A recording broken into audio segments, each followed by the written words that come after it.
¿Sabías que la reina más poderosa de Inglaterra pagó un precio mortal por su obsesión con la belleza? Hoy descubrirás el secreto fatal detrás del rostro inmaculado de Isabel I, la reina virgen, y cómo un maquillaje venenoso selló su destino. Pero esta historia no es solo sobre el pasado, es una reflexión sobre el poder, la imagen y el sacrificio. Quédate hasta el final para entender cómo la apariencia puede convertirse en un arma de doble filo. Y antes de comenzar, no olvides suscribirte al canal y activar la campana de notificaciones para que no te pierdas ninguna historia impactante que cambia la manera en que vemos la historia y a nosotros mismos. Durante la segunda mitad del siglo XVI, Inglaterra se hallaba inmersa en un proceso de redefinición política, religiosa y cultural que marcaría no solo el rumbo de su historia interna, sino también su proyección internacional. En el centro de esa transformación se erigía la figura de una mujer cuya sola presencia en el trono desafiaba las convenciones más arraigadas de su tiempo, Isabel I Tudor, hija de Enrique VIII y de la trágica Ana Bolena. Su ascenso al poder, en 1558, no fue el resultado de un destino plácido, sino el fruto de una compleja serie de sucesiones, traiciones y purgas que caracterizaron la inestabilidad de la dinastía Tudor tras la ruptura con Roma.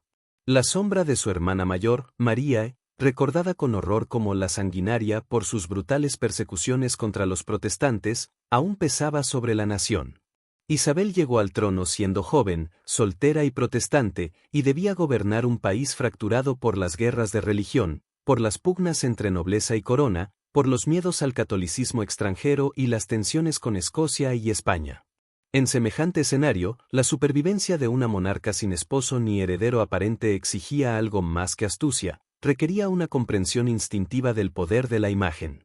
Desde el primer momento de su reinado, Isabel comprendió que su cuerpo, su rostro, su figura todas serían campo de batalla simbólico. Como mujer en un mundo masculino, debía encarnar una dualidad imposible, ser fuerte como un rey, pero conservar la pureza exigida a una reina. Su respuesta fue brillante, decidió no ser ni una cosa ni la otra, sino algo completamente nuevo. Inventó una figura política inédita, la Reina Virgen, una entidad casi mítica que trascendía la carne y el tiempo. Su cuerpo, al declararlo inaccesible al matrimonio, se convirtió en territorio sagrado. Su virginidad fue exaltada como un signo de fidelidad absoluta a su reino, y su belleza, esculpida a través del arte, la vestimenta y el maquillaje, se transformó en un lenguaje codificado de autoridad, virtud y permanencia. La corte de Isabel I se transformó en un escenario cuidadosamente diseñado, donde cada elemento hablaba de poder.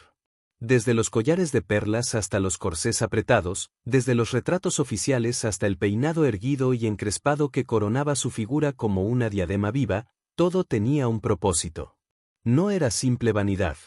Era política. Era propaganda. Y en ese despliegue de teatralidad barroca, la reina no se limitó a ocupar el trono, se convirtió en un símbolo. El arte del retrato, en especial, fue elevado a una herramienta de gobierno. Los artistas de su corte no debían captar la realidad, sino proyectar la eternidad. Las imágenes de Isabel no envejecen, no mostraban fatiga, no reflejaban emociones humanas. Ella debía parecer inmortal, invulnerable, casi divina. Su rostro blanco, impasible, enmarcado por pelucas rojizas y vestiduras ricamente bordadas, no era el de una mujer de carne y hueso, sino el de un mito nacional. Este dominio de la representación implicaba, sin embargo, un enorme coste personal. Detrás de la majestuosidad pública se ocultaba una mujer sujeta a presiones indescriptibles, a la vigilancia constante de embajadores, cortesanos y enemigos. Su apariencia debía ser impecable cada día, y el más mínimo signo de debilidad física o emocional podría ser interpretado como señal de decadencia política. En este contexto, la imagen no era simplemente un complemento del poder, era el poder mismo. Y por ello, Isabel se aferró a ella con una devoción que rozaba lo religioso. Pero, como en toda religión, también había sacrificios. Para mantener la ilusión de juventud, de pureza, de perfección sin mácula, la reina comenzó a utilizar productos cosméticos que hoy sabemos eran altamente tóxicos. La blancura impoluta de su rostro, tan admirada y copiada, no era obra de la naturaleza, sino del llamado ceruse, una pasta hecha con vinagre y plomo blanco que ocultaba las marcas de la viruela y del tiempo, pero que al mismo tiempo envenena lentamente su organismo. Isabel había construido una máscara de poder que le permitió mantener su autoridad durante más de 4 décadas, en un mundo que habría devorado sin piedad cualquier signo de debilidad femenina. Pero esa misma máscara, perfeccionada día tras día, año tras año, fue también su condena. En la plenitud de su gloria, nadie podía imaginar que la blancura de su piel era el resultado de una sustancia mortal que, gota a gota, la estaba destruyendo por dentro. Así, mientras su figura pública se mantenía intacta, monumental, eterna, su cuerpo privado comenzaba a ceder bajo el peso invisible del veneno. Nadie lo decía. Nadie lo veía. Porque nadie podía mirar más allá del símbolo que ella misma había creado. La obsesión por la blancura del rostro, convertida en canon de belleza durante el Renacimiento, no era un mero capricho estético, era una manifestación silenciosa del orden social y del estatus. En la Inglaterra isabelina, un rostro pálido y sin imperfecciones era símbolo inequívoco de nobleza, un reflejo del privilegio de vivir sin la necesidad de exponerse al sol o al trabajo manual. Pero en el caso de la reina Isabel, esa palidez adquirió una dimensión mucho más profunda, era un atributo casi sacro. Su piel debía parecer intocable, ajena al tiempo, al dolor, a la enfermedad, al contacto humano. Esa blancura no podía ser solo una herencia genética o un don divino, debía fabricarse, día tras día, con paciencia ritual y con una materia que, paradójicamente, destruiría lo que intentaba preservar. El ceruce, conocido también como plomo blanco veneciano, era una mezcla de vinagre y carbonato de plomo. De textura espesa, de color lechoso y tacto pesado, se aplicaba generosamente sobre el rostro y el cuello. Su uso no era exclusivo de Isabel I, pero en su caso adquirió una notoriedad extrema. La reina recurría a él no solo para cumplir con las expectativas estéticas de su tiempo, sino también para ocultar los efectos de una viruela que padeció en 1562, enfermedad que le dejó marcas visibles en el rostro. La imperfección, en una monarca cuya autoridad descansaba en la percepción pública, no podía tolerarse. Así, el maquillaje pasó de ser ornamento a convertirse en una forma de censura sobre el cuerpo real. Con el paso del tiempo, el centro no solo cubría, sino que destruía. Sus efectos sobre la piel eran progresivos y devastadores, provoca sequedad extrema, llagas, fisuras, inflamaciones. Las capas de maquillaje no hacían sino ocultar las heridas que él mismo causaba, lo cual generaba un círculo vicioso del que era imposible salir. Cuanto más daño producía, más necesario se volvía. Cada mañana, la reina debía enfrentarse a ese proceso de restauración artificial que la alejaba del espejo y la acercaba al ídolo. La preparación podía durar horas. Las doncellas de su cámara privada eran testigos silenciosas de esa liturgia íntima donde la mujer desaparecía y emergía, en su lugar, la figura del poder.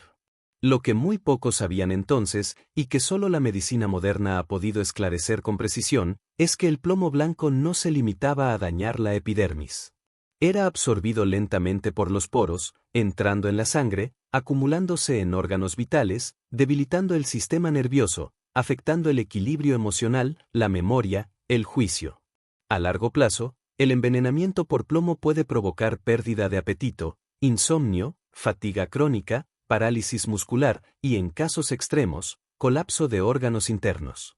Todo indica que muchos de estos síntomas estuvieron presentes en Isabel durante sus últimos años de vida. Pero entonces, no se hablaba de toxicidad.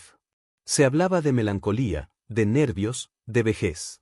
Nadie sospechaba que el ritual diario que la mantenía hermosa ante los ojos del mundo era, en realidad, un proceso de lenta autodestrucción. En la corte, nadie osaba mencionarlo. Las mujeres imitaban su estilo. Las jóvenes nobles cubrían sus rostros con el mismo cuerpo, aspirando a reproducir la mítica blancura de la soberana. Lo que para Isabel era un instrumento de control, para sus súbditas era un modelo a seguir. Así, la toxicidad se diseminó como una moda, como un ideal. Mientras la reina brillaba en los salones y en los retratos, el veneno se infiltró en los pliegues más íntimos de la corte, en los rostros impávidos de las damas de honor, en las conciencias de quienes confunden belleza con poder, y poder con eternidad. La paradoja es dolorosa y fascinante. Isabel, la reina que comprendió como nadie el poder simbólico del cuerpo, fue también su víctima más célebre. En su afán por mantenerse perfecta, por resistir el juicio del tiempo y de los hombres, convirtió su piel en un lienzo de sacrificio. Y ese sacrificio, por invisible que fuera, dejó huellas profundas. Nadie lo decía en voz alta. Pero en los pasillos de palacio, entre murmullos apenas audibles, comenzaba a circular una pregunta incómoda: ¿qué precio pagaba la reina por su eternidad? Con el paso de los años, el brillo de la corte isabelina empezó a adquirir un tono más sombrío. Lo que en sus inicios había sido una celebración del ingenio político y del esplendor cultural, comenzó a transformarse en una escenografía pesada, casi funeraria, que sostenía con esfuerzo el mito de una reina eterna. Isabel I, que durante décadas se había presentado como invencible, comenzó a mostrar signos de un desgaste que iba más allá de la edad. Su salud se volvió frágil, su carácter más irascible, sus días cada vez más retirados del mundo que una vez controló con gracia y severidad. Pero, aun entonces, jamás permitió que el espectáculo se interrumpiera. Incluso cuando el cuerpo se rebelaba, la imagen debía mantenerse intacta. En su vejez, Isabel ya no salía con la misma frecuencia al ojo público. Se mantenía en estancias privadas, lejos de las miradas inquisitivas de embajadores y cortesanos. Pero incluso en la soledad de sus aposentos, la máscara seguía siendo necesaria. Se cuenta que jamás permitía que nadie la viera sin maquillaje. Ni siquiera sus doncellas más cercanas, las que la habían servido por décadas, podían presenciar el deterioro de su verdadero rostro. Aquel rostro, ahora marcado por las lesiones del plomo, por la pérdida de cabello, por los temblores que el veneno inducía en sus manos, debía permanecer oculto, no por pudor, sino por necesidad política. Porque mostrar el rostro real, ese que sangraba, que ardía, que dolía, habría significado admitir que la reina virgen era, al fin, mortal. La pintura seguía aplicándose cada mañana. A veces, ya no con la precisión de antaño, sino con la desesperación de quien intenta sostener una pared que se derrumba por dentro. Las pelucas eran cada vez más elaboradas, no por vanidad, sino para ocultar la pérdida de cabello que el plomo acelera. Las manos, antaño firmes, comenzaban a temblar al sostener la pluma con la que firmaba decretos. Pero el estilo de gobierno no cedía. Isabel mantenía el control con la misma inteligencia que la había guiado durante décadas. Solo que ahora, en cada gesto, en cada decisión, había un velo de fatiga que solo los más atentos lograban percibir. Y aún así, en medio del declive físico, su voluntad permanecía intacta. Ella sabía, con ese instinto de poder que la había guiado desde joven, que no podía permitirse el lujo de envejecer a ojos del mundo. No como cualquier otra mujer. Su vejez debía ser, también, un acto de Estado. Por eso, en los retratos de sus últimos años, no se ve a una anciana encorvada, sino a una figura casi angelical, erguida, vestida de blanco y oro, rodeada de símbolos imperiales, de mapas, de cetros y orbes, de la iconografía del poder absoluto. Aquellos retratos, pintados cuando ya apenas salía de su habitación, eran ecos de una juventud que solo sobrevivía en lienzos. Mentiras sagradas. Ficciones necesarias. A medida que la enfermedad se volvía más evidente, los médicos de palacio, limitados por los saberes de la época, atribuían sus males a desequilibrios de los humores, a la bilis negra, a la melancolía natural de la edad. Nadie, ni siquiera los sabios de su corte, supo asociar el deterioro progresivo de la reina al veneno que llevaba años depositándose en su sangre.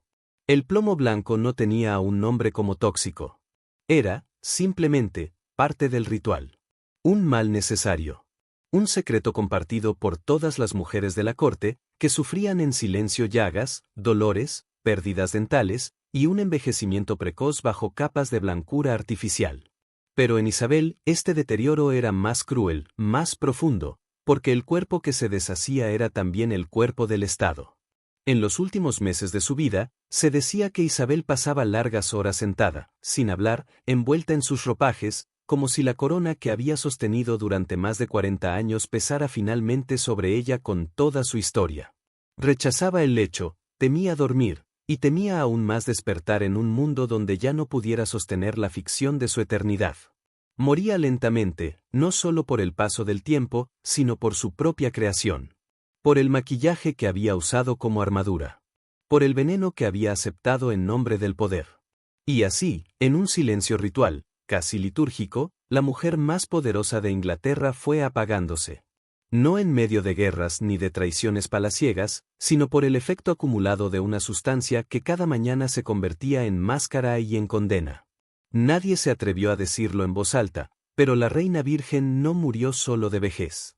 Murió, en parte, por el maquillaje que la había hecho inmortal a ojos del mundo. El 24 de marzo de 1603, el cuerpo de Isabel I finalmente cedió.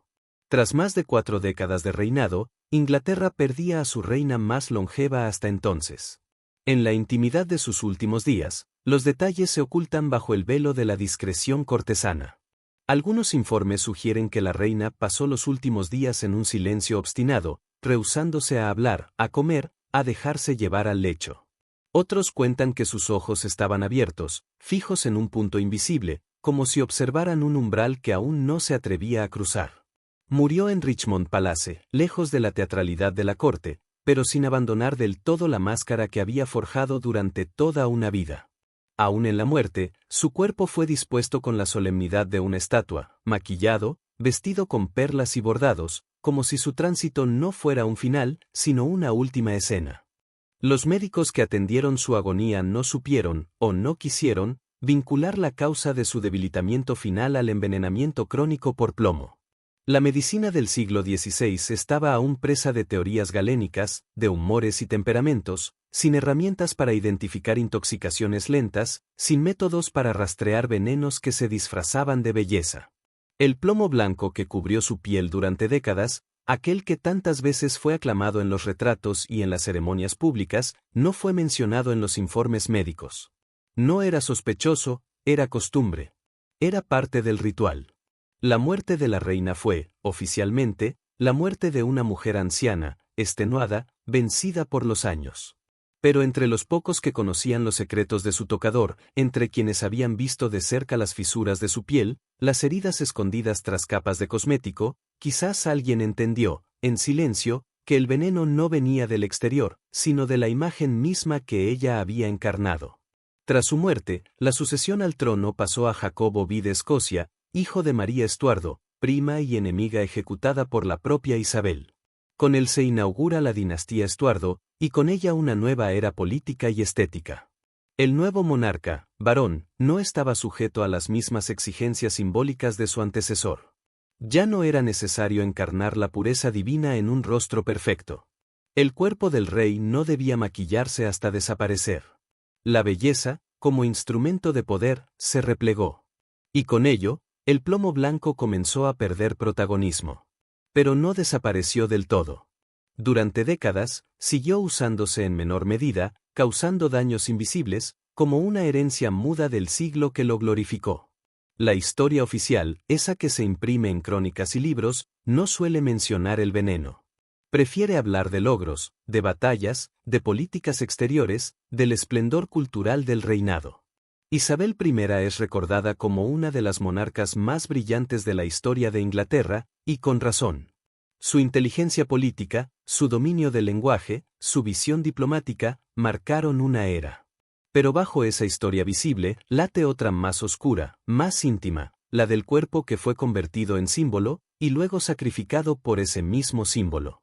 En los siglos posteriores, el plomo blanco sería finalmente identificado como una de las sustancias más tóxicas conocidas por el ser humano. Se prohibiría su uso en cosméticos, en pinturas, en utensilios domésticos. Se estudiaría su efecto devastador sobre el sistema nervioso y su capacidad para destruir, en silencio, a quienes lo usaban sin saberlo. Pero en tiempos de Isabel, ese conocimiento no existía.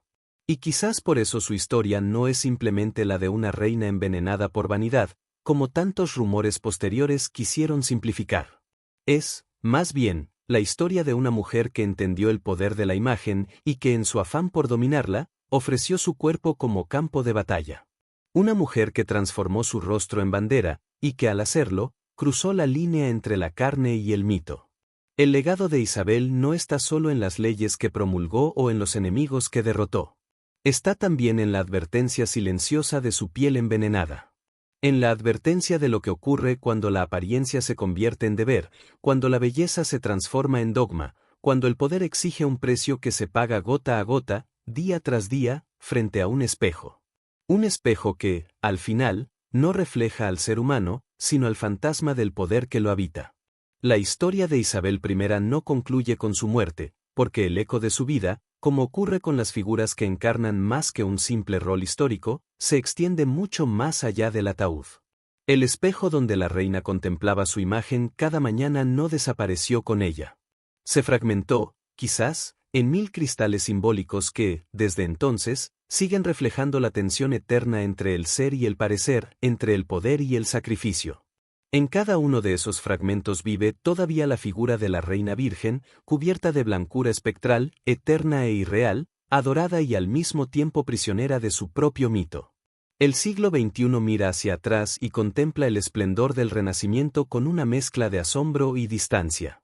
Nos fascinan las coronas, los bordados, los retratos pintados con devoción casi religiosa. Pero pocas veces nos detenemos a mirar bajo la capa de polvo dorado, a examinar las cicatrices que la historia no se atrevió a registrar. En Isabel I, la fascinación por el poder se mezcla con el precio oculto que éste exige. Y ese precio no fue pagado con guerras ni tratados, sino con la lenta agonía de un cuerpo expuesto a un veneno cotidiano, asumido como belleza. Lo que Isabel revela no es solo el peligro del plomo blanco, sino el veneno más sutil de todos, la necesidad de representar, incesantemente, una imagen que no puede permitirse envejecer, fallar, enfermar, ser humana. Porque detrás del maquillaje tóxico se escondía un miedo que aún perdura, siglos después, en las mujeres y hombres que viven bajo la presión de ser impecables, perfectos, inmutables. El rostro de Isabel, convertido en icono, fue también una cárcel. Una cárcel blanca, como su maquillaje, silenciosa como su última mirada. Hoy, podríamos pensar que hemos superado aquellos rituales de la corte isabelina. Ya no se unta plomo en los rostros, ni se disfraza la decadencia con encajes empolvados. Pero, ¿acaso no seguimos atrapados en nuevas formas de maquillaje? ¿No seguimos moldeando imágenes de perfección ante cámaras, redes sociales, proyecciones públicas? Las sustancias han cambiado. El veneno es otro. Ya no es plomo, pero sigue siendo tóxico. Porque lo que no ha cambiado es la idea de que la apariencia debe imponerse sobre la verdad del cuerpo, de la edad, de la emoción. En este sentido, Isabel no murió sola. La historia, una y otra vez, repite su eco en quienes aceptan destruirse con tal de brillar. Y sin embargo, Isabel también encarna algo más que tragedia. Su reinado fue un canto de inteligencia política, de astucia sin parangón, de resistencia feroz en un mundo dominado por hombres. Supo jugar un juego peligroso y lo ganó durante más de 40 años. Hizo de su virginidad una política, de su celibato una estrategia, de su belleza una moneda de poder. Nadie como ella entendió que el cuerpo de una reina era un escenario donde debía representarse la fuerza de una nación. Si murió por esa imagen, fue también porque la convirtió en un estandarte de soberanía. Quizás, entonces, el último legado de Isabel no está solo en el aviso que nos deja sobre los peligros del maquillaje venenoso o de los símbolos llevados al extremo. Está en la advertencia más honda de todas, que incluso el poder absoluto tiene un precio que se paga con el cuerpo. Que la historia no se escribe solo en tratados y victorias, sino también en las decisiones íntimas que, con el tiempo, se convierten en destinos. Y así, mientras el mundo sigue girando, mientras nuevos rostros se maquillan ante nuevas cámaras, mientras nuevas figuras del poder visten nuevas máscaras, el fantasma de Isabel, sereno, pálido, inquebrantable, permanece en algún lugar del tiempo, recordándonos que la belleza, cuando se convierte en deber, puede ser el más dulce y cruel de los venenos. Nada permanece intacto en la historia. Los cuerpos mueren, los imperios cambian, los rostros se desdibujan con el tiempo. Pero hay gestos que sobreviven a los siglos, hay símbolos que se incrustan en la memoria colectiva con una fuerza que no se disipa. Isabel I de Inglaterra es uno de esos símbolos. En los márgenes de su historia oficial, la de la monarca que venció a la Armada Invencible, que defendió la independencia inglesa frente a las amenazas católicas, que protegió las artes y consolidó la Reforma, persiste el relato subterráneo del cuerpo femenino convertido en estandarte. Un cuerpo que no podía permitirse defectos ni debilidades, que debía ser mármol, no carne. Es en esa tensión entre lo visible y lo secreto donde la figura de Isabel adquiere su mayor profundidad. Porque el poder, cuando es ejercido desde la soledad, exige una transfiguración constante. Y esa transfiguración, en el caso de la Reina Virgen, fue más que un juego de apariencias, fue una alquimia cruel donde la identidad se disolvía día tras día bajo capas de blanco, donde cada arruga se borraba no por vanidad, sino por supervivencia. Su rostro debía permanecer intacto porque en él descansaba la estabilidad de un reino entero. Una grieta en su piel podía convertirse en una grieta en la nación. Cada imperfección suya podía ser usada como argumento por sus enemigos. Cada síntoma de fatiga o vejez, como señal de decadencia política. Y sin embargo, Isabel no se rebeló contra esa lógica. La asumió con una frialdad estratégica que asombra incluso desde la distancia. En vez de luchar contra las expectativas impuestas sobre su cuerpo, las transformó en instrumento. Hizo del artificio su escudo. Y en esa elección, profundamente trágica, reveló la complejidad de toda figura de poder, la necesidad de ocultarse para poder gobernar. Porque en el fondo, ser reina en una época hostil era más un papel que una identidad, más una máscara que un rostro. La mujer Isabel quedó en la sombra. Fue la reina quien gobernó, vestida de luz y de muerte, invicta y al mismo tiempo lentamente envenenada. Tal vez por eso, siglos después, la imagen que más conmueve no es la de sus grandes discursos ni la de sus fastuosas procesiones, sino la de sus últimos días, esa mujer silenciosa, sentada durante horas sin hablar, negándose a dormir, como si temiera que en el sueño se deshiciera la corona que la sostuvo durante tanto tiempo. Como si supiera que, al cerrar los ojos, su rostro, ese que había defendido durante décadas con tanto esmero, se derrumbaría al fin, revelando todo lo que había ocultado. Isabel murió sin hijos, sin esposo, sin herederos directos. Murió como había vivido, sola, envuelta en símbolos. Pero lo que dejó atrás no fue una ausencia, sino una lección. Su vida entera fue un experimento extremo sobre el poder del símbolo y el precio del sacrificio. Y si hoy, en un mundo saturado de imágenes, nos preguntamos qué es lo que realmente vale la pena preservar, la verdad del cuerpo o la ilusión del poder, tal vez la figura espectral de la Reina Virgen vuelva a mirarnos desde el fondo del espejo, pálida, callada, y nos recuerde que toda imagen, por bella que sea, lleva consigo una sombra. Y que esa sombra, si no se reconoce, puede terminar devorando todo lo que toca. Isabel I desapareció en cuerpo, pero no en significado. La historia se encargó de cincelar su memoria como una escultura de mármol, perfecta, inmutable, elevada. Pero todo mármol se erosiona con el tiempo, y es precisamente en esas fisuras donde hoy podemos encontrar la verdad más profunda de su legado. Porque el drama de Isabel no es solo el de una reina antigua. Es el drama de todas las mujeres y hombres que, a lo largo de los siglos, han sido forzados a disfrazarse para ser escuchados, a mutilar su humanidad para alcanzar poder, a sacrificar su cuerpo en nombre de una imagen impuesta por una época que no perdona la debilidad.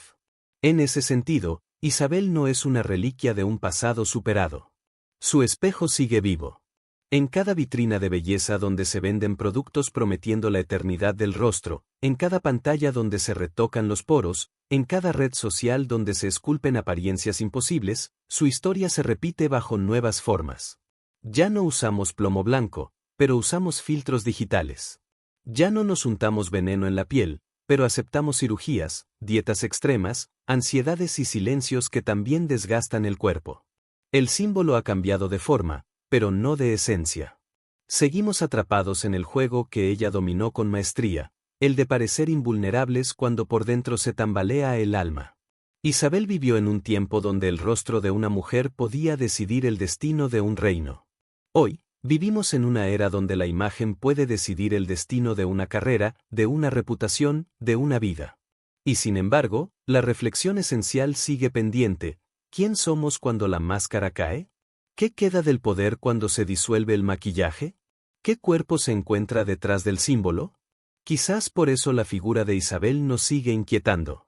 Porque fue, a la vez, una estratega brillante y una víctima silenciosa. Porque supo manipular los signos de su tiempo, pero no pudo escapar al coste que exigían. Y porque, al final, fue una mujer que eligió gobernar sola, sin marido, sin descendencia, en un mundo que no sabía dónde colocar a una figura tan singular. Su maquillaje era su armadura. Su piel, su manifiesto.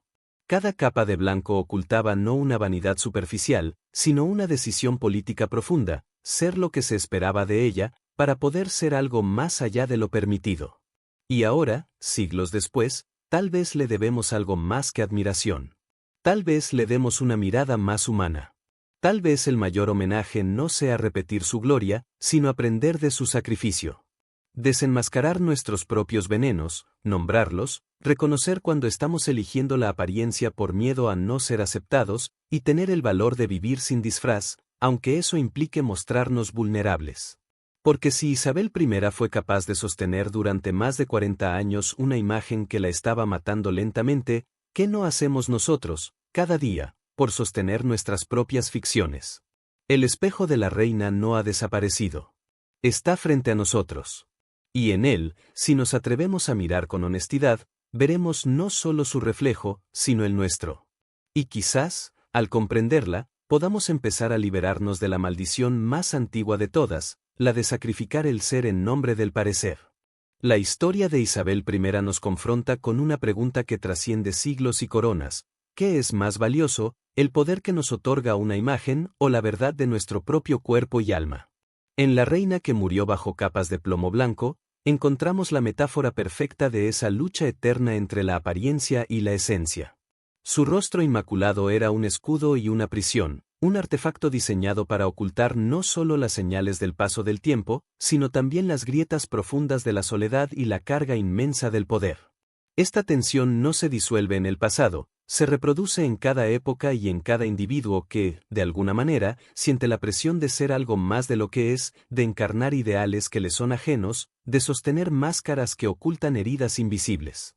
El maquillaje venenoso de Isabel es hoy, para muchos, una imagen simbólica de todas las toxinas que elegimos absorber para encajar, para destacar, para sobrevivir en mundos que exigen perfección. Pero reconocer esa verdad también abre una puerta hacia la liberación.